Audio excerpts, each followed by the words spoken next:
창세기 6장입니다. 창세기 6장 1절부터 8절까지 말씀이 되겠습니다.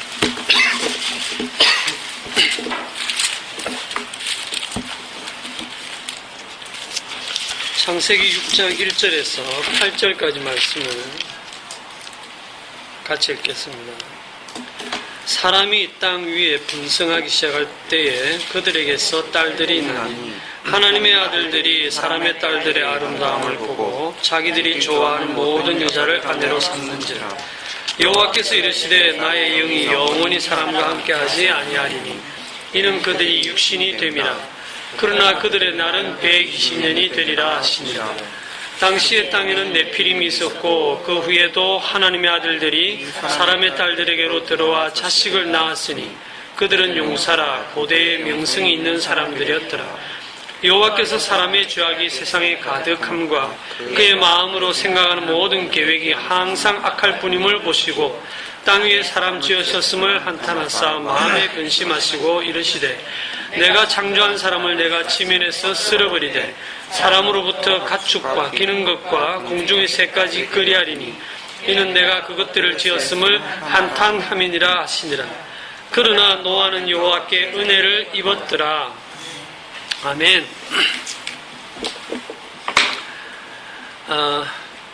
오늘 말씀의 제목이 뭘까요? 제일 중요한 구절이 뭘까요?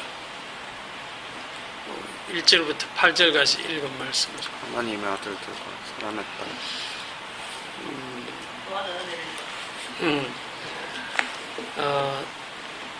제일 중요한 구절은 노아는 은혜를 입었더라가 제일 중요한 구절입니다. 그런데 이제 여러분들이 굉장히 많은 호기심을 가지고 있는 부분이 하나님의 아들들과 사람의 딸들이 누구냐, 네피림이 누구냐, 여기에 굉장한 관심들이 있을 거예요. 그래서 오늘 제목은 하나님의 아들들과 사람의 딸들 이렇게 제목을 붙였습니다. 한 주간 동안 하나님의 아들들이 누군지 좀 고민을 해본다든지 성경을 읽어본다든지 인터넷 찾아본다든지 좀 혹시 해보신 분? 박 집사님 해보셨어요? 찾아봐서 그렇게 안 찾아봤지만 이정 목사님 언약을 따라서 그쪽에서는 하나님의 아들들에 대해서는 세례이고 그다음에 사람의 딸들에 대해서는 가인에게고 그런 쪽으로 우리가 지금 딱 그렇게 딱 찍어서 얘기를 해놓으셨더라고요. 언약을 따라서. 여기에 나오는 하나님의 아들들, 혹시 다른 분들은 뭐 찾아본 게 없나요? 사람의 딸들. 그러니까 말씀에서 가인과 아벨의 후손이니까 두 종류로 나누니까 그 믿는 자와 믿지 않는 자, 믿는 자와 믿지 않는 자. 하나님의 자녀 말 그대로. 이게 사람 하나님의 아들들에 대한 구절들을 성경 찾으면 한 4군데 나오는데 그 창세기에 나오고 욥기에 나오고 그다음에 호세아에서 한번 나오고 그다음에 그렇게밖에 없으니까 그 욥기에도 하나님의 아들들이 나오면서 하늘에서 이렇게 천상회의하면서 하나님의 아들들이 뭐 이렇게 같이 참석하고 있는 모습들 있지 않습니까? 그렇게 그거를 세례 계보의 이제 그 자손들이라고 생각하고 봤을 때는 그러면은 그 세대 후손들이 그 천상에서 그렇게 하고 있었다는 건가? 뭐 이렇게 연기 좀 잘 안 되는 거예요. 그래서 그렇게만 딱 단정짓기 좀 어렵겠다 이 생각도 했고 묵시 뭐 이런 얘기도 갑자기 좀 생각이 들었어요. 이미 그 하나님은 산자의 하나님이시고 그래서 천상에 그들도 같이 그 자리에 있었단 말인가 이런 생각도 했었어요. 오늘 읽은 요 창세기 6장 1절에서 8절까지의 말씀이 성경의 난해 구절 중에서도 굉장히 난해한 구절이고 여러 신학자들의 그 해석도 다양하고 목사님들의 해석도 다양합니다. 특히 네피림이라고 하는 히브리어로 그냥 네피림을 그대로 이렇게 음력 말 그대로 써놓고 이 네피림이 뭔가에 대한 설명도 제대로 없죠. 킹 제임스 성경에는 네피림을 자이언트로 번역을 하고 있습니다. 거인이다. 그래서 여러분들이 인터넷에 네피림 이래가지고 이제 검색을 하면 이런 그림들을 많이 볼 수가 있어요. 여기 이제 뭐 고고학적인 발굴 과정 같죠. 여기에 뭐 엄청난 여기에 사람이 있는데 키가 거의 뭐 5m 이상 되는 엄청난 거인이에요. 5m 이상 되는. 뭐 진짜 그 자이언트죠. 이런 유사한 그런 그림들이 사진들이 굉장히 많습니다. 근데 이게 왜 뉴스에는 안 날까? 조작이다 하는 사람도 있고 저 많은 다양한 사진들이 단지 조작일까 이런 생각도 들죠. 여러분도 이제 이런 걸 보면 막 호기심이 막 생길 거야. 그리고 이 사진은 수메르 문명의 그 초대 왕 중에 한 명인 길가메시라고 하는 전설적인 왕인데 루브르 박물관에 가면 이런 그 부조가 그대로 있습니다.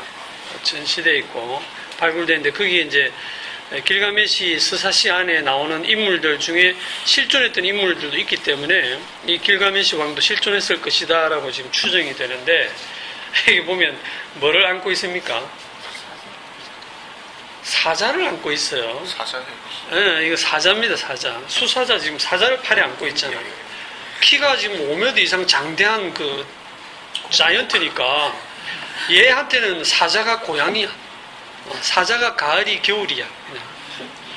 사자를 굉장히 잘 다루었다라고 길가메시에 대해서는 그렇게 알려져 있습니다.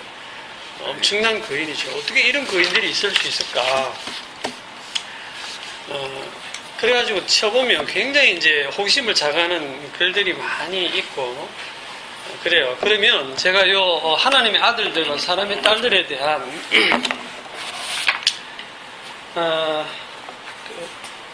현대인 중에 지금 키가 제일 큰 사람은 누구예요? 최홍만은 별로 안 큰 거예요. 기네스북에 있던데 3m인가? 아 중국 3m 정도 되는데 현재까지 그 공식적으로는 1위가 272cm에 2m 70의 로버트 퍼싱 와들로우라고 미국에 살았었는데 1940년대입니다. 그러니까 지금은 죽었어요. 이 사람 키가 2m 72. 옛날에 다윗과 싸웠던 그 골리앗의 키가 5규빗, 2m 50이거든요. 골리앗보다 조금 더 커. 그러니까 이런 사람들은 대체로가 이 뇌의 종양이나 이런 이상으로 인해서 성장 호르몬이 멈추지를 않아서 막 계속 자라는 거예요. 이런 사람도 오래 살지를 못해. 이 사람도 22살에 죽었는데 발목 염증으로 죽었고, 터키에 있는 또 2m 한 50 가까이 되는 사람이 있었는데 그 사람은 지금 현존하고 있는 키 제일 큰 사람인데 그 사람도 이제 이 뇌의 종양을 떼내고 이제 성장 호르몬이 멈추면서 이제 키가 딱 이제 더 이상 안 자라 됐거든요. 그래서 뭐 그런 사람들하고 지금 고대의 이 사람들하고 또 조금 비교를 할 수가 없는데 홍수 이전의 사람들이 어느 정도 키가 장대했는지는 사실은 별 우리가 정보가 없어요. 그 시대는 전혀 지금 지구 환경이 달랐기 때문에 이 사람들만 거인이 아니라 노아나 아담이나 이런 사람들도 굉장히 장대한 사람들이었을 수 있습니다. 그런 것들은 크게 중요한 게 아니고요. 하나님의 아들들에 대한 그 주요한 해석을 하면 첫 번째로 이거를 타락한 천사라고 하는 타락한 천사라는 해석이 있습니다. 천사. 이것도 상당히 많은 성경 구절들을 듭니다. 우리 박 집사님이 얘기했던 것처럼 욥기에 보면 하루는 하나님의 아들들이 여호와 앞에 와서 섰고 사단도 그들 가운데 와서 섰는지라 이렇게 천상회의가 열리는데 거기에 하나님의 아들들이 등장하는데 그게 보면 에인젤입니다. 걔들이 천사들이에요. 하늘의 영적인 존재들을 그냥 하나님의 아들들 이렇게 표현했어요. 그래서 창세기와 동시대에 기록된 그 욥기에 하나님의 아들들을 이렇게 천사들로 표현을 하고 있거든요. 이게 이제 사람들이 이제 요 생각을 딱 하면, 그럼 하나님의 아들들이 사람의 딸들이 이제 막 태어나니까 사람들의 딸들이 너무 아름답다. 그래서 사람의 딸들에게로 들어와서 자기 원하는 대로 아내를 삼아가지고 자식을 낳았다. 이 사람의 딸은 이제 그냥 뭐 진짜 사람의 딸이죠. 이들과 결혼해서 나온 자식들이 이제 네피림이다. 이제 이런 주장이에요. 네피림. 돌연변이로 엄청 강대한 그런 자이언트들이 나왔다. 이게 이제 고대의 용사고 유명한 사람들이 되었다. 이런 해석이고, 이걸 이제 읽어보면요, 그럴듯합니다. 이런 많이 찾아서 읽어보세요. 이걸 주장하는 분들이 누구냐면, 필로, 요세푸스, 순교자 저스틴, 외경인 에녹스에도 이렇게 기록되어 있고, 마틴 루터도 이걸 주장하고, 암브로스, 델리치, 폰라드, 상당히 좀 이름 있는 신학자들도 이걸 주장하고 있고, 오늘날 인터넷 유튜브 치면 제가 볼 때 거의 한 10개 중에 9개는 이렇게 주장하고 있어요. 많은 사람들이 이렇게 주장합니다. 성경적인 근거들도 굉장히 많이 들고 있습니다. 여러분들 다 듣고 판단하세요. 그 다음 두 번째로는, 이제 가장 보수적인, 이제, 하나님의 아들들을, 이제, 경건한 셋의 후손들, 셋의 후손들을, 그러니까 셋의 아들들, 셋의 후손들을 하나님의 아들들이라고 하고, 사람의 딸들은 가인의 후손들이 되겠죠, 그러면. 가인의 딸들. 그러니까 셋의 후손은 믿는 집안, 쉽게 말하면 가인의 후손은 안 믿는 집안, 이렇게 막 믿는 집안, 안 믿는 집안 결혼해가지고, 그런데 그 사이에서 거인이 태어나나? 이제 이런 좀 그런 것도 있을 수 있는데, 이걸 주장하는 사람들은 이제 어거스틴이나 제롬, 존 칼빈, 또 제가 찾아보니까 대부분의 우리 그 복음 전하시는 목사님들도 다 이쪽 2번을 지지를 하고 계세요. 그런데 여기에 대해서 이제 김승수 목사님 해석을 제가 찾아보니까, 노아 홍수가 이 최후의 심판을 모형한 것인데, 어째 이 하나님의 아들들이 타락을 해서 그 최후의 심판을 받느냐, 그거는 성경 전체적인 그 교리에 전혀 맞지 않다. 하나님의 아들들로 선택받은 사람들이 다 타락해가지고 지금 최후의 심판을 당하는 그런 모형은 그건 좀 아니다. 하나님의 끝까지 인도해 가신 그런 견인 교리의 문제가 된다 해가지고, 이 김승수 목사님은 이 견해를 벗어났습니다. 그러니까 이게 아니다라고 지금 주장을 하고 있고, 세 번째 견해가 뭐냐면, 이게 이제 김승수 목사님이 주장하는 견해 중에 하나입니다. 하나님의 아들들을 왕이나 그 당시 권력 있는 귀족들을 하나님의 아들들로, 성경에 보면 이제 시편 82편이라는 이런 데 보면 그 하나님의 말씀을 맡은 자, 그래갖고 이렇게 통치하고 다스리는 그런 좀 권세를 가진 사람들을 하나님의 아들들로, 처음부터 다시 할 수도 없고. 자, 하나님의 아들들과 사람의 딸들에 대한 그 해석은 크게 요 세 가지로 나눠요. 첫 번째는 하나님의 아들들을 타락한 천사로 보는 경우, 그래서 타락한 천사와 사람 사이에 하이브리드. 아니, 그런데 천사는 시집도 안 가고 장가도 안 간다는데 어떻게 결혼을 해? 영적인 존재인데, 이제 이런 반론에 대해서 이 사람들은 구약 성경에 보면 천사들이 사람의 몸을 입고 나타났다. 소돔과 고모라 멸망할 때도 그 롯을 구하러 온 그 천사들이 사람의 형태로 나타났기 때문에 그 소돔 고모라 사람들이 막 그 천사들하고 성관계를 맺으려고 끌어내려고 하고 했던 그런 기록이 있죠. 그런 것들을 보면서 천사들도 몸을 입고 나타날 수 있다. 그런 말을 하는 사람도 있고, 타락하면서 육체가 됐다. 타락하면서 그냥 육체가 됐다. 이렇게 이제 표현하게 되고, 이런 거 가지고 환타지 소설이나 환타지 같은 영화들이 엄청나게 많이 쏟아져 나옵니다. 그래서 이제 이걸 어떻게 해석하냐면, 경건한 여자의 후손을 얻어야 되는데, 이 악마가 타락한 천사들을 통해서 아주 변질된 유전자를 인간에게 퍼뜨려가지고 인간을 이제 완전히 그 하나님의 계획을 무너뜨리려고 하는 그런 이제 짓을 했다는 거죠. 그럴듯하잖아요. 그 다음에 이제 가장 전통적인 해석은 셋의 후손들이 하나님의 아들들이었는데, 이 셋의 후손들이 불신자인 가인의 후손들과 완전히 이렇게 통혼하면서 완전한 타락이 이루어져서 최후의 심판이 왔다, 노아의 홍수가 왔다, 이렇게 하는 거. 그 다음에 여기에 또 신학적인 문제가 있죠. 그다음에 왕이나 귀족들이 다 하나님의 아들들은 이제 이렇게 보는 견해는 이제 김성수 목사님 견해인데 꼭 읽어보면 굉장히 복잡하게 많이 기록이 되어 있습니다. 그 다음에 극소수지만 정말 이상하게 해석을 하는 사람이 늘 있습니다. 그건 뭐냐면 아주 극소수인데 이 하나님의 아들들은 영혼이 있는 사람들이다. 그러니까 창세기 2장에 아담을 창조하셨는데 그 아담 창조된 그 아담이 이제 영혼이 있는 사람이고 창세기 1장에 만들어진 사람들은 영혼이 없는 사람들이다. 영혼 없는 그냥 짐승들하고 똑같이 그냥 사람 모양으로 만드는데 그냥 본능으로만 살고 있는 영혼 없는 사람들이 창세기 1장 사람들이다. 이런 주장도 있습니다. 굉장히 획기적인 얘기죠. 이건 아담 이전에 사람이 존재했다라고 하는 이런 주장인데 이 주장을 하는 분이 이제 그 뉴 동네 교회 그 최모 목사님하고 저도 그 얘기 듣고 충격을 많이 받고 굉장히 오랫동안 이 부분을 알아봤는데 이걸 또 주장하는데 어디냐면 귀신론을 가르치는 김기동 그 베레아 학파 베레아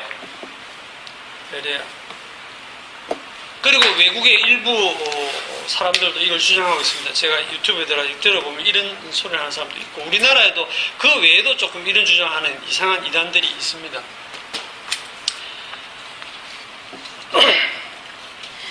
여러분들의 생각은 어떠세요? 자, 여기까지 얘기 듣고. 6장에 5장 그 현대층에 보면 네. 5장에 네. 그 앞에서 가인을 구애하고 아담을 구애를 했잖아요. 네. 그러니까 6장에서도 그와 연계돼서 있습니다. 네. 그래도 그 가인의 후상 네. 이렇게 보는 게 괜찮겠습니까? 네. 저도 고민을 많이 했겠죠. 쟁쟁한 학자들이 이렇게 다양하게 주장을 하는데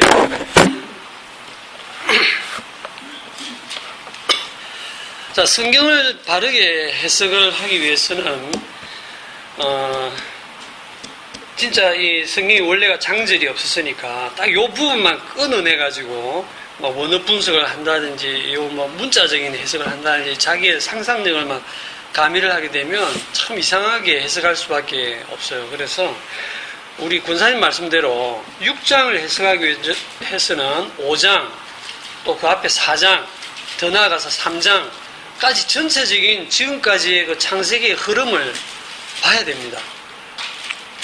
어떻게 지금 흘러오고 있는지 그걸 봐야지 갑자기 아무 뜬금없이 6장에 천사들이 들어와가지고 이거 뭐 사람 속에 들어와서 막 하이브리드를 낳고 네피림이라는 거인이 나오고 이런 얘기는 좀 말이 안 되는. 왜냐하면 이걸 왜 제가 첫 번째 해석 자체가 굉장히 유명한 사람들이 많이 주장하지만 이게 첫 번째 해석은 완전히 아니다라고 제가 지금 못을 딱 박는 게 뭐냐면 3절에 보시면 자 1절과 2절이 노아 홍수의 근거가 되죠. 1절과 2절을 보고 이제 하나님의 반응을 한번 보세요. 3절에 여호와께서 이르시되 나의 영이 영원히 사람과 함께하지 아니하리니 이는 그들이 육신이 됨이라. 그러나 그들의 날은 120년이 되리라 하시니라. 그리고 5절에서 또 그 밑에 7절까지 그 하나님의 마음을 적어놓은 부분이 있는데 거기에 보면 천사에 대한 말이 이런 방구도 없어요. 그렇죠? 천사가 타락해서 그렇게 했다면 하나님 천사를 진노해서 벌을 주시지 왜 사람을 다 진멸합니까? 또한 이 역사의 주관자가 누굽니까? 역사를 주관하시는 분이 누구예요? 하나님입니다. 한치의 빈틈도 없이 하나님은 역사를 이끌어 가십니다. 어떤 사람들은 이 역사가 선한 신과 악한 신의 대결 구도로 생각하는데 말도 안 돼요. 왜냐하면 하나님은 유일하신 분이고 사탄 마귀 악한 영들은 피조물입니다. 걔들은 하나님하고 잽이 안 됩니다. 하나님이 걔들이 너무 강해가 쩔쩔매갖고 시간을 끌고 계신 게 아니에요. 하나님의 선하신 목적을 위해서 악한 마귀도 사용하고 있는 겁니다. 도구로 쓰고 있는 겁니다. 역사 속에서. 그래서 당장 다 진멸하지 않고 하나님의 아들들을 만들어내기 위해서 필요한 그냥 악한 도구로도 쓰시는 겁니다. 최종적인 선한 목적을 위해서. 사탄하고 하나님하고 대결하는 거 아닙니다. 하나님이 쓰십니다. 욥기에도 보면 사탄이 하나님의 그 의전회의에 와가지고 욥을 참수하면서 막 이렇게 하나님이 막 복을 주고 이렇게 하니까 뭐 하나님 잘생기지 제 가지고 있는 거 다 뺏어보세요. 대부분에 원망할걸요. 그랬을 때 하나님이 허락을 해주니까 이제 가서 사탄이 그 일을 하거든요. 사탄 지 마음대로 하나님 모르는데 하나님이 허락도 안 했는데 사탄이 마음대로 사람을 해칠 수는 없어요. 그러니까 여러분들은 그 장면을 상상해보면 저도 그 장면 많이 예. 상상해봤거든요. 너무 궁금해가지고. 예. 근데 하나님하고 사탄하고 참 잘 지낼 것 같더라고. 아니, 잘 지냈다 하면 어깨가 있는데, 막 그런 대립 관계가 아니고요. 그냥 자연스럽게 주고받는 그 대화가 이루어지는 걸 보고, 저는 항상 의아해했었거든요. 네. 자, 그 부분은 뭐 나중에 밥 먹고 좀 제가 상세히 좀 설명을 하겠습니다. 자, 다시 여기서 제가 강조하는 거는 역사의 주관자는 하나님이시다. 하나님의 그 목적과 계획대로 하나님이 역사를 빈틈없이 진행해 갑니다. 참새 한 마리 떨어지는 것도 하나님의 허락 없이는 안 떨어집니다.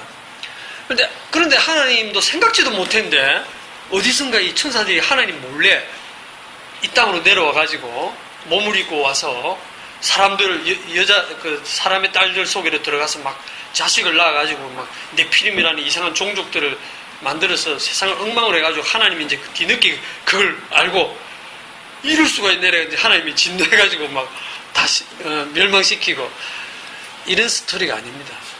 그래서 1번 이거는 여러분들이 나중에 성경 인터넷 찾아 읽어보시면 정말 그럴듯하게 여러 구절들을 베드로 전후서나 유다서까지 막 근거를 들면서 설명하고 있는데 그것도 해석을 다 사실 잘못하고 있는 거예요. 한번 해석 잘못하기 시작하면 방향성을 잃어버리면 이상한 쪽으로 가게 되어 있습니다. 그래서 1번 해석은 아니다 하는 거. 하나님이 역사의 주관자라고 하는 사실을 믿어주세요. 네. 그 다음에 그러면은 이제 우리가 이 6장을 해석하기 위해서 어디서부터 출발해야 되느냐? 최소한 창세기 3장 15절부터 출발을 해야 돼. 창세기 3장 15절 하도 많이 했으니까 이제 외우지요. 외워보세요. 외워보세요. 내가 너로 여자의 뭐지? 원수가 되게 하고 내가 너로 여자의 원수가 되게 하고 내가 너로 여자와 내가 우리 학생들이 머리가 좋을 텐데 내가 너로 너로 누구와 여자와 원수가 되게 하고 너의 후손 뱀의 후손이죠. 너의 후손도 누구랑 여자의 후손과 원수가 되게 하리니 enmity 원수가 되게 하리니. 자, 최종적인 전투는 누구랑 누구? 너와 여자의 후손은 너의 머리를 상하게 할 것이고 머리를 완전히 권세를 박살낸다는 거죠. 너는 그의 발꿈치를 상하게 할 것이다. 이렇게 지금 요게 창세기 3장 15절 구조입니다. 요게 하나님이 역사를 이렇게 이끌어 가시겠다는 거예요. 요게 요 말씀 하시고 지금 아담과 하와는 뭘 믿느냐 하면 바로 이 복음을 믿습니다. 그래가지고 여자의 후손이 태어나기만을 기대하면서 동침을 해가지고 낳은 아이가 가인이죠. 가인이 딱 태어나니까 하와가 여호와로 말미암아 득남하였다 하고 막 너무 기뻐하고 기대하면서 여자의 후손이 가인이라고 기대를 한 거예요. 그리고 세월이 지나보니까 이게 아닌가 봐요. 너무 허무해가지고 두 번째 난 아이 아벨은 허무한 nothing 아무것도 아닌 그런 이제 이름을 붙여버렸어. 그런데 나중에 가보니까 이 믿는 집안에서 최초의 살인 사건이 나잖아요. 누구 때문에? 하나님 때문에 이런 말 하면 이상하지만 아이, 아니 가인도 제사를 지내고 아벨도 제사를 지내는데 하나님이 두 제사 다 받든지 아예 다 받지를 말든지 그걸 우리는 공평하다 생각하잖아, 그죠? 그래서 뭐 아무 일 없었을 거야. 그냥 형제지간에 사이좋게 잘 지내질 거야. 근데 하나님은 인간들끼리 사이좋게 잘 지내는 게 하나님 뜻이 아니에요. 하나님의 뜻은 지금 이겁니다, 이거. 이렇게 역사를 진행하겠다는 거예요. 왜 이렇게 진행하느냐 그러면 너 때문에 너와 너의 후손, 이 너가 누구냐 마귀인데 이 마귀가 정말 교묘하게 숨어 있거든요. 우리 양진사님 권사님 말씀대로 여기에 보면 정말 사이좋게 지내는 것처럼 보일 정도야. 근데 하나님은 이 마귀가 너무나 교묘하게 자기를 위장하고 있기 때문에 이 마귀의 정체를 계속 역사 속에서 드러내세요. 이 숨어있는 마귀의 그 악마성을 계속 드러낸다니까요. 어떤 방법으로? 뱀의 후손의 제사를 안 받는 거야. 가인의 제사를 안 받는 거야. 그리고 아벨의 제사를 받으시는 거야. 하나님의 일방적인 은혜로 선택함으로써 바로 가인 속에 있는 그 악마성이 발휘가 되는 거야. 그래가지고 거짓말하고 살인하는 일이 발생하는 거예요. 자, 처음에는 아벨과 가인 모두 다 어디로 태어납니까? 뱀의 후손으로 태어난다, 그죠? 아, 이거 또 다 까먹었나? 아담 안에서 태어나는 모든 사람은 누구다? 뱀의 후손, 요 안에서 다 태어납니다, 처음에. 너희도 다 그 가운데서 행하여 본질상 진노의 자녀였더니, 그랬죠? 다 불순종의 아들들 가운데 역사하는 영 안에서 여러분들은 우리는 태어나는 순간부터 이미 요 영역에 지금 포함된 요 영역, 이 어둠의 세계에 갇혀서 태어납니다. 아벨도 마찬가지였어요. 그런데 이 아벨에게 믿음이 임한 거예요. 하나님의 은혜가 임한 거예요. 그래가지고 하나님이 일방적으로 아벨을 선택해서 이쪽으로 끌어당겼어. 아벨을. 일방적으로 끌어당긴 거예요. 그래가지고 아벨을 예수 그리스도, 여자의 후손이신 예수 그리스도 안에서 얘한테 은혜를 베풀고 아벨을 그냥 받은 거예요, 하나님이. 그러니까 이쪽 계열인 가인이 미치고 환장하는 거지. 안색이 변하고 뭐 화가 나는 거지. 그래서 역사 속에서 가인이 아벨을 죽이는 걸로 결과가 딱 나타나는 거예요. 하나님이 안 말려주시죠. 예수 그리스도의 모형인 그리스도의 영이 임한 아벨은 그 종교인인 가인에게 맞아 죽는 걸로 역사 속에서는 나타납니다. 그건 하나님이 그냥 그대로 두세요. 왜? 나중에 그게 다 이 세상을 심판하시는 근거가 됩니다. 의인을 죽인 세상, 나중에는 하나님의 아들 예수 그리스도를 죽인 세상, 심판은 당연하지, 이렇게 되는 거예요.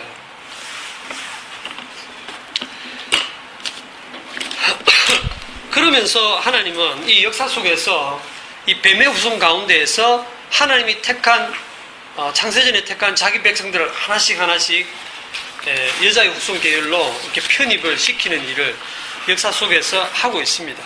자, 이제 그렇게 해서 4장의 후반에 가보면 여호와 앞을 떠나서 저주를 받은 이 가인의 삶이 어떤가를 우리가 봤어요. 자, 살인하고 하나님께 책망받고 쫓겨난, 저주를 받고 쫓겨난 가인. 이 가인은 부산역에 가서 노숙자로서 빌어먹고 살죠. 아니요. 그렇게 해야 되잖아. 하나님께 저주를 받았는데 도시 건설. 온 동네를 돌아다니면서 정착도 못하고 진짜 유리 방황할 거라 했으니까 노숙자 차림으로 막 추운 겨울날 돌아다니면서 막 벌벌벌 떨면서 빌어먹고 살아야, 그래야 하나님 공평한 하나님 아이가. 근데 창세기 4장 뒤에 보면 가인의 삶이 어때요? 완전 재벌 됐네. 도시를 건설해. 큰 도시를 건설하고 그 도시의 왕이 됐어. 그리고 그 자손들이 또 번창해. 그 자손들이 목축 치는 자의 조상이 되고, 또 막 악기를 만들어서 음악을 즐길 줄 아는, 이 또 교양도 있네. 음악도 해요. 그리고 이 머리도 뛰어나가지고 동철로 각양 날카로운 기계도 만들어. 무기도 만들어. 그 무기 만들면 뭐 하겠니? 정복 전쟁하는 거지.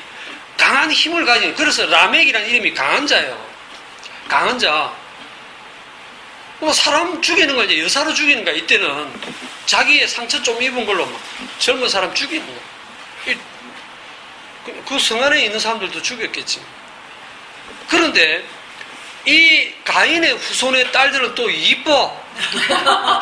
또 얼굴도 이뻐. 얘들이 퇴폐적이야. 그러니까 우리가 볼 때는 남자들이 혹할 정도로 막 여기 보면 아다와 실라 나오죠. 라멕의 그 두 아내가. 아다는 밝다라는 의미입니다. 밝다. 실라는 그늘 그런 뜻인데 밝고 환한 그 어떤 이 보석으로 치장한 그런 의미를 갖습니다. 아다는. 실라는 좀 그늘은 있는데 이뻐요. 이 실라가 낳은 애 중에 이제 두발 가인인데 두발 가인의 누이는 나아마였더라. 22절에 보면 두발 가인의 누이는 나아마였더라. 그러니까 아주 뜬금없는 말씀이 하나 붙어 있죠. 성경 읽으면서 이걸 봐야 돼. 아니, 이 나아마라는 여자는 이 창세기 족보에 여자가 들어가는 게 없어요. 그런데 여기 보면 나아마가 딱 들어가는데 이게 뭐하러 들어가 있지? 아무 필요 없는 이 말이. 내가 그때 살짝 언급해 줬는지 모르겠지만 저번에 두발 가인의 누이는 나아마였더라. 이 나아마라는 이름 뜻이 뭐냐면 유쾌하고 즐거운, 아름다운, 유난히 아름다운 그런 뜻이에요. 이 여자는요 유쾌하게 즐겁고 그러면서 굉장히 유난히 아름다운 이 가인성에서 미스 에녹으로 알려진 정말 이쁜 여자야. 미스 에녹성. 이뻐. 우리 남자들은 뭐 여자들 이쁘면 다잖아. 이쁘면 다 용서돼. 이쁘면 무조건 착해 보이고, 그지? 이쁘면 눈길이 가요. 그래. 고기 끄떡끄떡 하잖아, 우리. 근데 이거는 막 본능적이야. 어쩔 수가 없어요.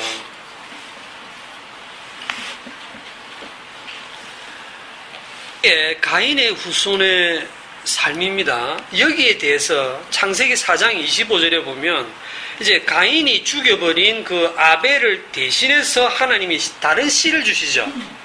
누굽니까? 셋입니다.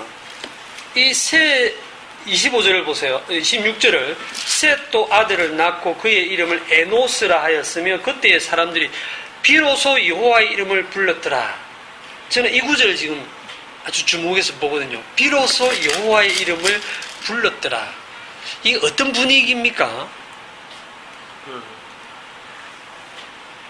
하나님이 대신 주신 셋 그리고 그의 아들 에노스. 에노스 때에 사람들이 복수형이에요. 사람들이 비로소 여호와의 이름을 공식적으로 부르는 예배가 시작이 되는 거예요. 그렇죠? 지금 이쪽 가인 동네는 오늘날로 얘기해 볼게요. 오늘날로 비하면 가인 동네는 불신자들이에요. 완전 불신자들. 이제 하나님을 완전히 떠나가지고 하나님 필요 없어. 우리끼리 살 거야. 자기들끼리 성 쌓고 자기들끼리 온갖 문화와 문명을 꽃피우는 그러면서 하나님 없이도 너무너무 잘 먹고 잘 사는 그런 동네야. 이게 가인이 지금 완전 불신자의 동네야. 거기에 반해서 그럼 셋은 뭐냐? 믿는 동네입니다. 일단 믿는 동네. 저 옆에 있는 석포교회라든지 이 다 믿는 동네입니다. 소위 이때 하나님이 홍수를 보내셨으면 여러분 노아의 방주에 몇 명 탔어요? 딸랑 8명 탔어요. 8명. 아니 셋의 후손이 8명밖에 안 나왔죠. 아니거든요. 지금 이 노아 홍수가 1656년에 일어나기 때문에 여자의 후손을 약속하고 나서도 1600년이 지난 겁니다. 굉장히 길죠. 1600년이면. 그 긴 기간을 창세기 5장의 족보를 보면 계속 자식 낳는 게 중요하다 했죠. 여자의 후손이 나와야 되니까 계속 여자의 후손을 기대하면서 자식 낳고 살다가 죽고 낳고 죽고 하는데 여자의 후손은 안 나와. 기다리고 기다리는 여자의 후손이 오시지를 않아. 그러면 처음에 이 에노스 때에 여호와의 이름을 부르면서 이때가 내가 볼 때는 굉장히 신앙적으로 참 부흥했던 시기였던 것 같아요. 이 많은 사람들이 세월이 지나면서 어떻게 됐다? 시들해졌다. 타락했다. 시들했다. 타락해졌다. 여러분 상상해 보세요. 셋의 후손에게 도대체 무슨 일이 벌어졌을까? 자, 셋의 후손들은 무조건 하나님의 아들들입니까? 가인의 후손은 뱀의 후손 계열 완전히 들어가 버려 있죠, 그죠? 그럼 셋의 후손은 셋의 후손으로만 혈통적으로 태어나면 다 이쪽입니까? 이쪽? 그 여자의 후손 쪽이에요? 아니요. 난 그렇게 생각 안 해요. 믿는 집안에 봐라, 아담 집안에 태어난 첫 아들이 벌써 이쪽이잖아요. 같은 배에서 나왔는데. 그러니까 혈통으로나 육정으로나 사람의 뜻으로 나는 게 아닙니다. 여자의 후손은 하나님의 은혜를 입어야 돼. 하나님의 일방적인 선택을 받아야 돼. 자, 셋의 후손 계열에 무슨 일이 있었을까? 저는 하나님이 굉장히 긴 시간을 하나님의 때를 기다리셨다고 봐요. 지금 26절에 그 여호와의 이름을 막 부를 때 하나님이 너희들 잘한다 하고 받아주시는 게 아니라 아닌데 아닌데 너희들이 나를 그렇게 부르고 찾는다고 그거 아닌데 이러시는 거예요. 네? 시간이 지나면서 처음에는 이 사람들도 자기들이 정말 진심으로 하나님을 믿고 섬기고 따른다고 생각했는데 세월은 흘러요. 그런데 보니까 세상에 하나님 안 믿고 사는 저 옆 동네 가인 동네 너무 잘 사네. 하나님을 안 믿고 사는 동네 너무 잘 사네. 전쟁도 잘해가지고 뭐. 그리고 그 동네에 또 여자들도 이뻐. 화장도 잘하고 아주 유행. 점점 세월이 흐르면서 어땠을까요? 야, 우리 뭐냐? 이거 뭐 아만 낳다가 아무 일도 없이 아만 낳다가 늙어서 죽는 이런 재미없는 신앙생활. 무슨 일이 일어났겠어요? 이게 오늘날의 예수님은 빨리 재림 안 하시고 기다리고 기다리는데 주님은 빨리 안 오시고 여자의 후손이신 주님 구세주는 오신다고 했는 지가 언젠데 2000년이 지났는데 오실 생각을 안 하시고 그러면 여러분들이 볼 때는 성경이 전부 뻥인갑다. 예? 여러분 보세요. 노아의 때 그 분위기가 어떤 분위기인가 하는 것을 예수님이 하신 말씀을 이제 한번 보겠습니다. 마태복음을 찾아가 봅시다. 마태복음 24장.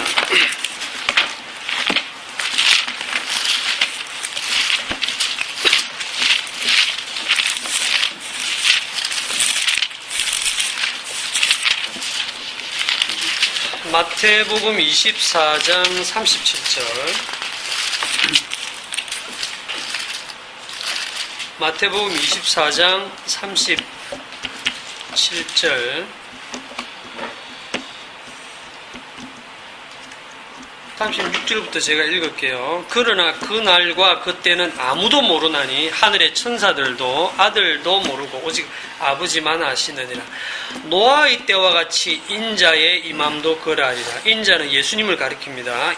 예수님의 임함도 그러하리라. 홍수 전에 노아가 방주에 들어가던 날까지 사람들이 먹고 마시고 장가들고 시집가고 있으면서 홍수가 나서 그들을 다 멸하기까지 깨닫지 못하였으니 인자의 임함도 이와 같으리라. 그때에 두 사람이 밭에 있음에 한 사람은 데려가고 한 사람은 버려둠을 당할 것이요 두 여자가 맷돌질을 하고 있음에 한 사람은 데려가고 한 사람은 버려둠을 당할 것이니라. 그러므로 깨어 있으라. 어느 날에 너희 주가 임할는지 너희가 알지 못함이니라. 너희도 아는 바니 만일 집주인이 도둑이 어느 시각에 올 줄을 알았더라면 깨어있어 그 집을 뚫지 못하게 하였으리라. 이러므로 너희도 준비하고 있으라. 생각하지 않은 때에 인자가 오리라. 아멘. 노아의 때와 같이 인자의 임함도 그러래요. 지금 분위기가 노아의 때와 같다는 거예요. 예? 예수님 이후에 이 종말의 시기가 노아의 때와 같다는 거예요. 하나님이 노아의 때를 거의 1600년을 기다리신 것처럼 완전히 가짜들 다 떨어져 나가고 노아의 8식구 딸랑 남을 때까지 하나님은 사람 숫자를 중요하게 안 여기세요. 근데 진짜 인자가 올 때 믿음을 보겠느냐 하셨는데 노아의 때를 한번 잘 생각해 보세요. 그 산꼭대기에다 배 만들고 있는 큰 방주를 만들고 있는 다 사람들이 먹고 마시고 시가고 장가하고 사고 팔고 막 그런 경제 활동을 하면서 그렇게 부자가 되고 막 여러 아내들 거느리면서 그렇게 재밌게 살고 있을 그때에 노아 혼자 똑딱거리고 배를 만들고 있단 말이에요. 누가 미친놈이에요? 그때 분위기로는 노아가 미친놈이지.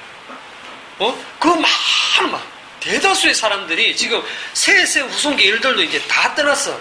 노아의 말을 안 들어. 다 그냥 가인의 후손하고 막 뒤죽박죽 섞여가지고 결혼하는 거야. 노아만 미친놈이지.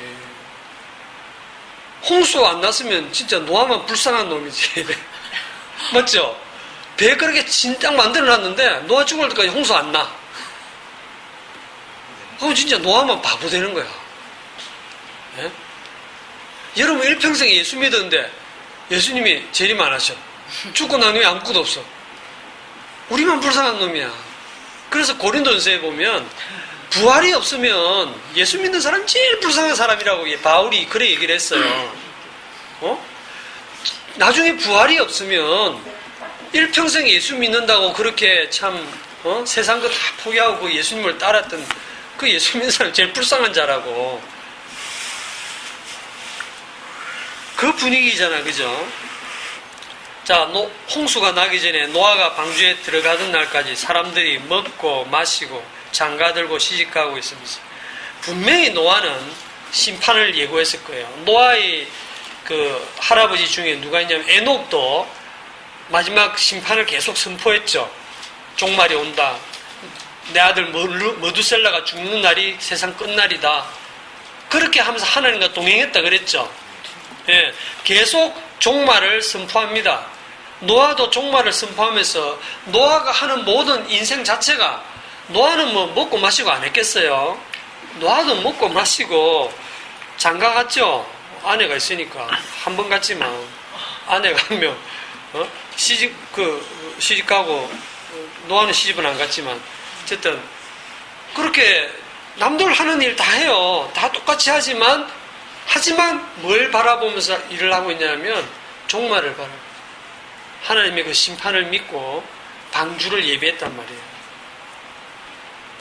그게 그 당시 볼 때는 어리석은 짓이고 미련한 짓이고 바보 같은 짓이고 그렇게 보여요. 아무도 그걸 믿지 않았어요. 그런 종말이 올 거라고 믿었다면 이 사람들이 그렇게 흥청망청 그냥 먹고 마시고 장가들고 시집가고 이렇게 살았겠어요. 홍수가 나서 그들을 다 멸하기까지도 우리 지금 왜 죽는 거지? 몰라. 깨닫지를 못해. 우리가 지금 왜 심판받는 거지? 모른다니까요.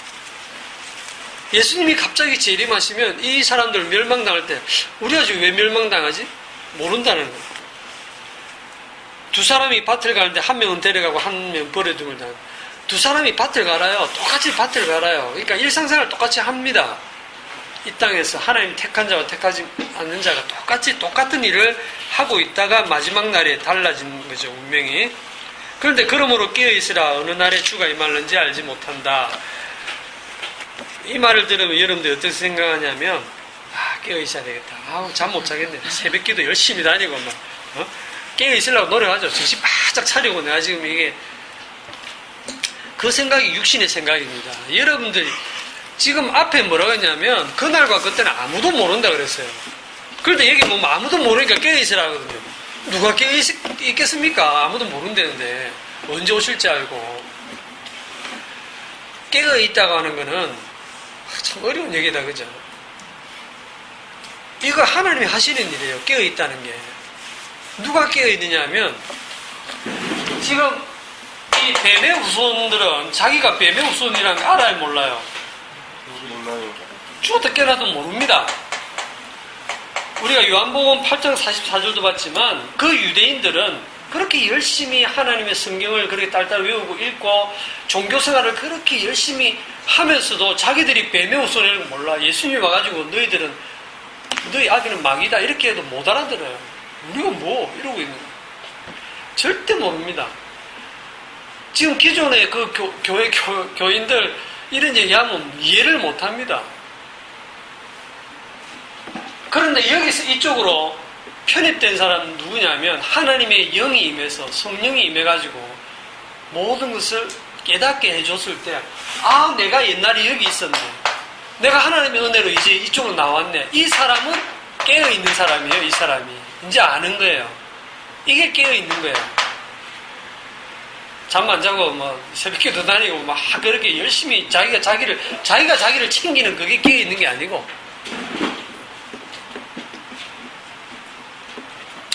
자, 홍수가 일어난 시점이 어느 시점이냐? 에노스 때 일어났으면 참 사람 많이 건졌겠죠. 내 생각엔 노아가 좀 더 일찍 태어나서 에노스가 방주를 만들었으면 아마 그때는 8명 아닐걸요. 방주 타라 그러면 굉장히 많이 탔을걸요. 그렇게 생각하죠.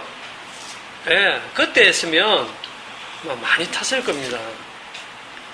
그런데 하나님의 때가 그게 아닌 거예요. 하나님이 1600년을 기다립니다. 그래서 성도의 고난이 여기 있고 성도의 인내가 여기에 있습니다. 우리가 소망으로 구원을 얻었으면 우리가 소망으로 하나님의 약속으로 구원을 얻었는데 그게 이루어지기 전까지는 우리 일생을 사실은 인내하고 기다리는 겁니다. 믿음은 인내하고 기다리는 겁니다.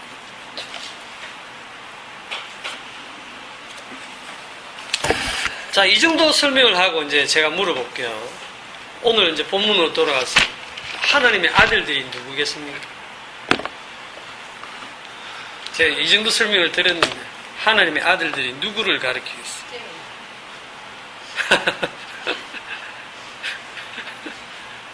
뭐 깨어있는 사람들이에요? 잘 모르겠죠. 이래 얘기해도 하나님의 아들들이 누군가 참 이게 그래 어려운 거예요. 하나님의 아들들이 누구냐 했을 때 이거를 셋의 후손이라고 얼렁딱 대답을 하고 보면 그러면 하나님의 아들들인 셋의 후손들이 타락해가지고 그 멸망을 당하는 그게 도저히 이게 현재 교리에도 안 맞고 성경 전체적인 흐름에도 안 맞으니까 김승우 목사님이 이 해석을 버린 거거든요. 그러면 하나님의 아들들 우리가 볼 때 하나님의 아들들은 이 노아 시대의 하나님의 아들들은 누굽니까? 진짜 하나님의 아들. 내가 이 말 한마디 붙였습니다. 진짜 하나님의 아들이 누굽니까?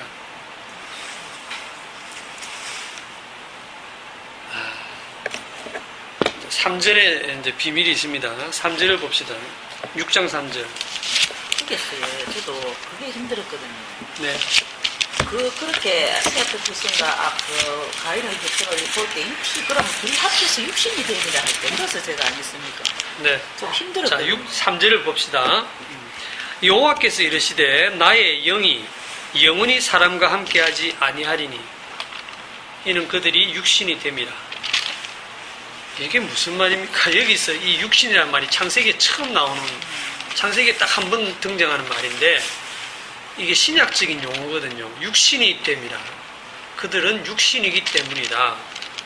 그리고 나의 영이 영원히 여기서 영혼이란 말이 이제 완전한 영혼이가 아니고 오랫동안 always 항상 함께하지는 않을 것이다 그런 의미입니다.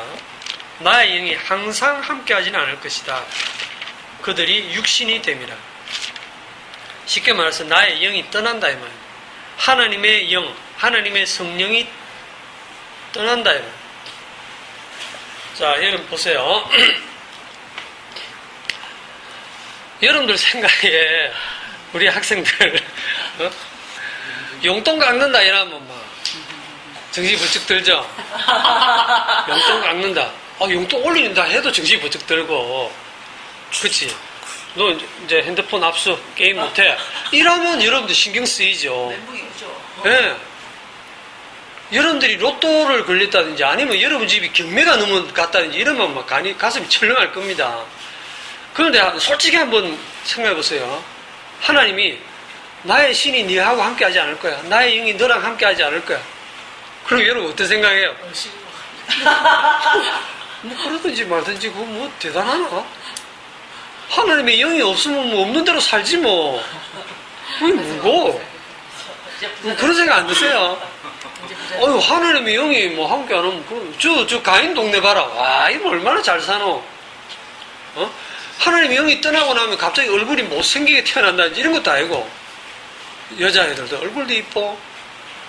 머리가 나빠지는 것도 아니야. 머리가 좋아가지고 온갖 기술로 각양 기계를 만들어내.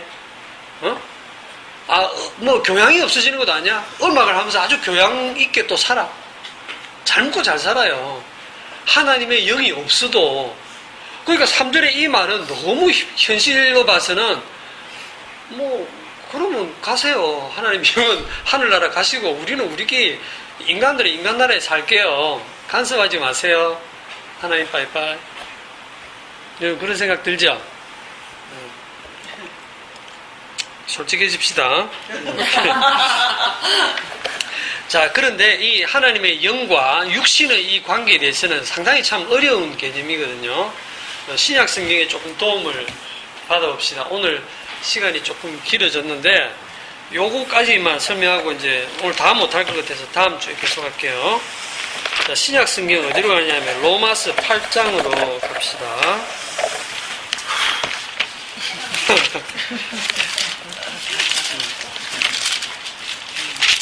우리 학생들은 지금 하나님의 영이 떠나는 게 아니라 지금 혼이 떠나.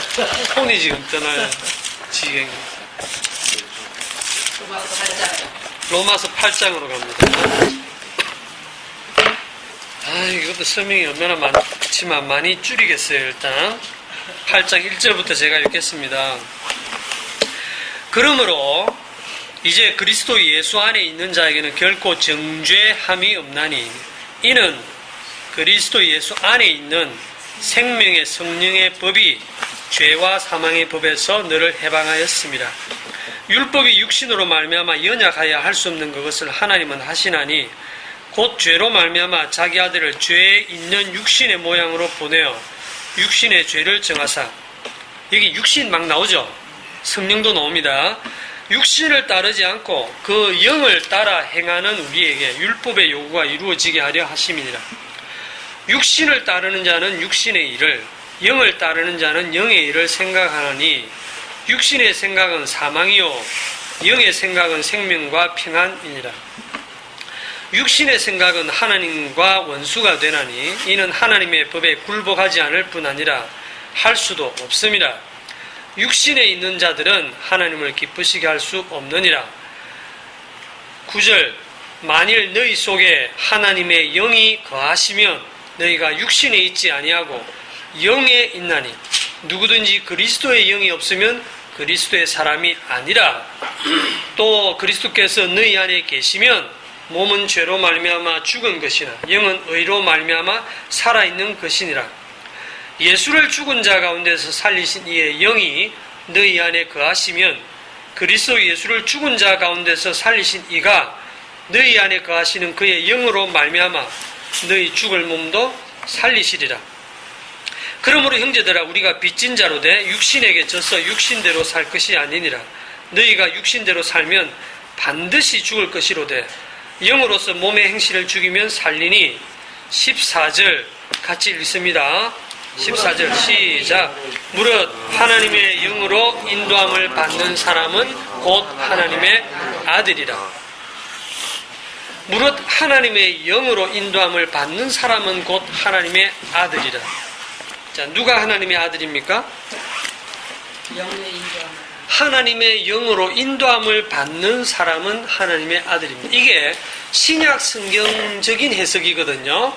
신약에 와서는 하나님의 영, 즉 성령으로 인도함을 받는 사람이 하나님의 아들입니다.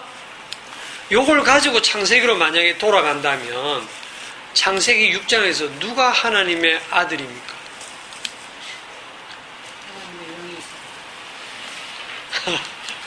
또 어렵다. 지금 사실은 내가 이 창세기 8장을 1절부터 읽었는데 1절부터 다 설명하면서 읽으려 했거든요. 그럼 또 30분쯤 갈 건데 우리 학생들이 자살할 것 같아서. 자, 요 14절만 가지고 갑니다. 무릇 하나님의 영으로 인도함을 받는 사람은 곧 하나님의 아들이라 그랬어요. 이게 신약적으로 하나님의 아들은 하나님의 성령의 인도를 받는 사람이 하나님의 아들이에요. 그럼 창세기 6장으로 딱 가서 창세기 6장 상황에서 누가 하나님의 아들입니까? 노아밖에 없죠. 그러면 창세기 6장 2절에 나오는 하나님의 아들들이 누굽니까? 아니요. 이게 어려운 거예요. 우리가 볼 때는 실제로는 하나님의 아들들이 노아밖에 없어요. 노아가 하나님의 은혜를 입었고 하나님의 영의 인도를 받고 있어요. 그 시대 상황에서 있죠. 모든 사람이 다 가고 있는 방향의 반대로 거슬러서 올 수 있는 거는 노아의 실력이 아닙니다. 하나님의 영에 끌려서 지금 노아는 택함을 받은 거예요. 그리고 그럼 노아의 나머지 식구들은 노아에게 속하여 구원받는 겁니다. 노아는 예수 그리스도의 모형이에요. 여기서 노아 안에 속한 가족들은 너와 내 집이 구원을 얻으리라는 것처럼 노아 안에서 그 가족들이 구원을 받습니다. 나중에 홍수 끝나고 노아의 자식들로부터 민족들이 또 퍼져나간데 똑같죠. 홍수 이전하고 똑같아져요.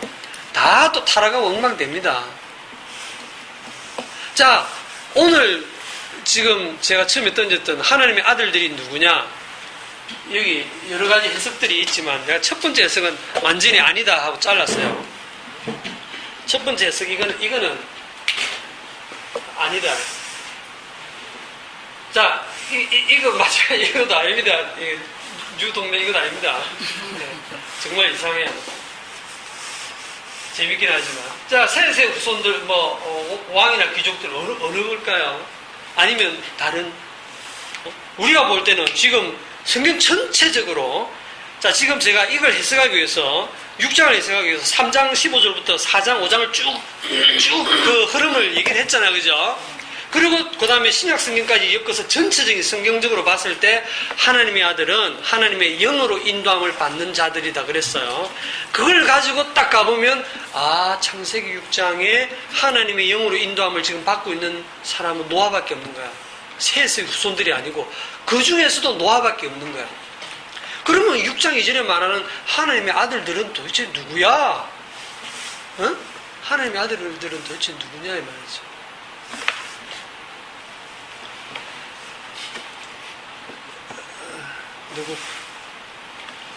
누구인 것 같아요? 자칭 성도라고 합니다. 예, 요 옆에 있는 이 지금 대세를 이루고 있는 사람들입니다.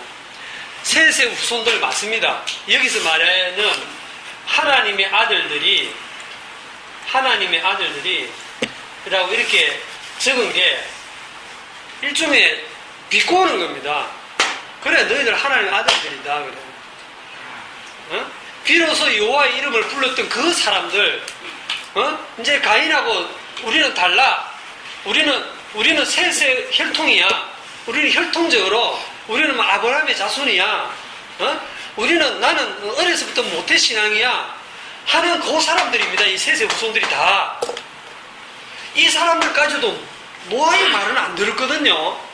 노아만 완전히 왕따입니다.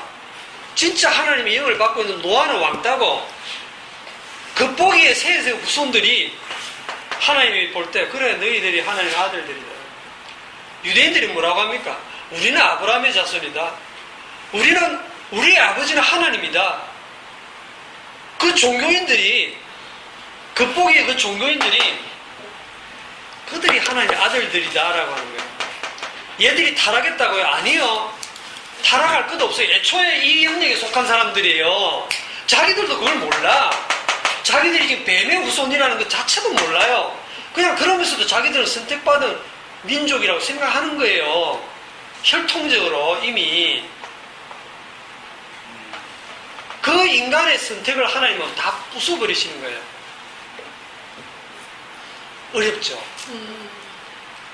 저는 아까 집사님 이게 육신이 그어서 하나님의 아들, 사람의 아들 그래서 막 헷갈리는데 육신이 그어서 그러면은 어째 성도가 하나님의 자녀가 사람의 아들하고 결혼하면 육신이 되느냐 여기서 되게 오늘 힘들었거든요. 근데 아까 집사님 설명할 때 뱀의 후손인데 아벨은 택한다 할 때 아니습니까? 네. 아 거기에서 하나님의 아들이 문제가 보이더라고요. 여기 태어나는 요 사람들 전부 다 육신입니다. 그러니까 육신이라는 게 이 몸뚱아리만 얘기하는 게 아니고요. 뭐 이분설 영혼과 육체 뭐 또는 영혼 혼육 이런 3분설 2분설 이거 다 잊으세요. 그거는 다 서양 철학이고 그 철학자들이 만들어낸 사상들이 성경에 들어와가지고 성경 신학자들까지도 그게 다 막 혼용해가지고 지금 너무 정신없이 쓰이고 있는데 성경은 하나님은 우리 사람을 이 단일체로 봅니다. 사람은 몸 없으면 사람 아니에요. 몸 말고 뭐가 따로 나와서 돌아다니고 이런 게 없습니다. 그냥 사람은 통째로 사람입니다. 그렇기 때문에 여기 뱀의 후손으로 태어나는 모든 자들이 육신입니다. 육신. 그런데 여기에 하나님의 영이 임하면 그를 영이라고 하는 거예요. 영이라고 하는 거예요. 하나님의 영이 임하시고 하나님의 영이 임해서 인도하는 그 사람은 영에 있다라고 하는 거예요. 그 사람을 은혜를 입었다라고 하는 거예요. 그래서 노아는 은혜를 입어서 아벨이 은혜를 입어서 이쪽으로 갔죠. 아벨이 은혜를 입어서 이쪽으로 갔어. 그런데 은혜를 입은 자에 결국은 참 예배하면 잘 드리고 돌아가시고 은혜를 입은 노아 왕따로 사는 거예요. 얼마나 외롭게 살았겠어요. 자기 가족들 말고는 안 따라줘. 자기 같은 부족들인 그 셋의 후손들 극복이 하나님의 아들들이라는 그들까지도 그리고 이 하나님의 아들들 보세요. 세월이 1600년이 지나면서 이 셋의 후손들이 처음에는 여호와 이름을 부르던 그들이 나중에 타락하는데 불신자들보다 더 타락하네.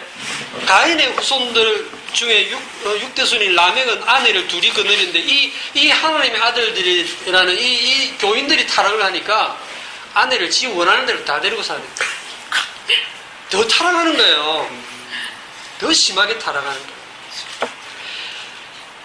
이게 원래 경건한 후손들인데 타락했다가 아니고요. 애초부터 이종자들입니다. 인간은 처음 태어날 때부터 이미 육신으로 태어나는 거예요. 그러니까 육신이라는 게 성경에서 말하는 육신을 국어 사전적으로 해석하지 마세요. 이 몸뚱아리만 육신이 아니고 몸과 이 정신, 마음 전체가 그 생각하는 바가 항상 어려서부터 악한 그 자기밖에 모르고 살아가는 그거 자체가 육신이에요. 육신. 그러니까 하나님의 영이 떠나버리면 그냥 그건 육신이고 심판의 대상이에요. 그냥 본능으로 사는 존재예요. 짐승하고 똑같아. 오히려 더 머리가 좋아하고 더 교묘하게 나쁜 짓을 하는 거죠. 창세기 6장에 나온 하나님의 아들들 이제 이해되시겠습니까? 네. 오늘 시간이 좀 많이 갔는데 할 얘기가 더 많은데 오늘은 요 정도까지 하고 다음 시간에 네피림하고 이 부분을 또 추가로 더 하나님의 은혜를 입은 부분에 대해서 더 설명을 하도록 하겠습니다. 기도합시다.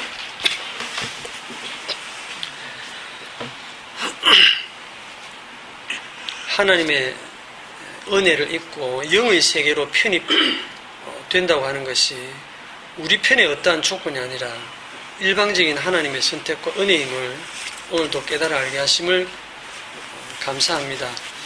성경을 볼 때에 하나님의 성령이 늘 감동해 주셔서 가르치지 않더라도 잘 분별을 해서 세상 풍조가 너무나 다양한 홍수와 같은 그런 말씀의 홍수 속에서 정말 하나님의 그 뜻을 분별하기가 쉽지가 않습니다. 하나님 성령께서 우리 여기 모인 모든 이들에게 감동하셔서 말씀을 잘